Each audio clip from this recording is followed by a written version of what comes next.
seeing that the possibility of rate cuts is pretty strong, that you think some rate cuts are coming up.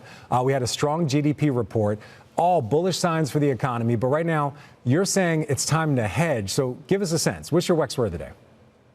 Well, it's a form of life insurance policy, Frank.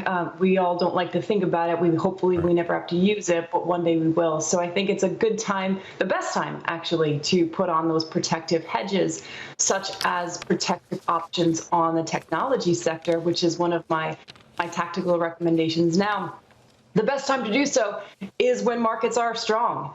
So you don't want to be looking at this protective options when you're in a free fall. What do you make of some of the action that we've seen, the so-called rotation? Again, small caps having a run right now. Also, other areas of the market like biotech outperforming the broader market. Yeah, I think a lot of electoral risks are being priced in. The Trump trade, I think, is probably part of that. You know, the Trump trade favors the small cap value stocks, and I think there's probably some legs to that. What I'm recommending is to consider the counter argument, which is that the craziness that we've seen in the markets and this Teflon reaction in the S&P 500, which just continues to move higher, maybe doesn't have too much longer to last, and this upward trajectory could see some downside. We've seen consumer sentiment and consumer spending roll over a bit, and we're also seeing some weakness in the labor market. Therefore, I like putting on those defensive sectors such as utilities, such as the puts options, and such as steepeners. All right.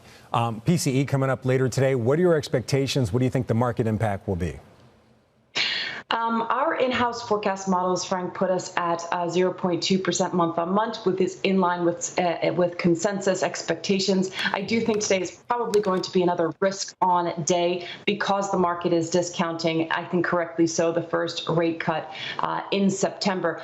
Everyone's talking about the SOM rule. I think that that's probably going to trigger in the next couple of months. It doesn't necessitate that we're in recession at the moment, but it is another warning signal on the horizon and another reason I think we need to be positioned defensively at the current moment. Okay, you have a pick for us today, but your pick is actually an area that you say you should stay away from. That's chips. I'm looking at the SMH below its 50-day moving average, kind of going through its 100-day moving average. Why are you down on chips right now? Well, I think under either electoral outcome, but especially the Trump outcome, we're going to have more protectionist policies with regard to China.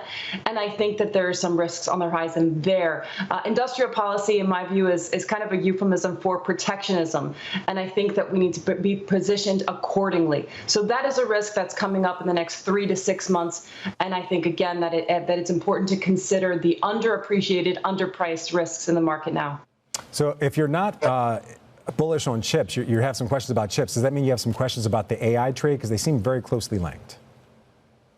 Sure. The AI trade has certainly run long, and the tooth valuations are extended across the board, both in AI and in the broader S&P. And I think that you're probably going to see a little bit of a correction over the course of the next 3 to 6 months, which is reason additional for that protection.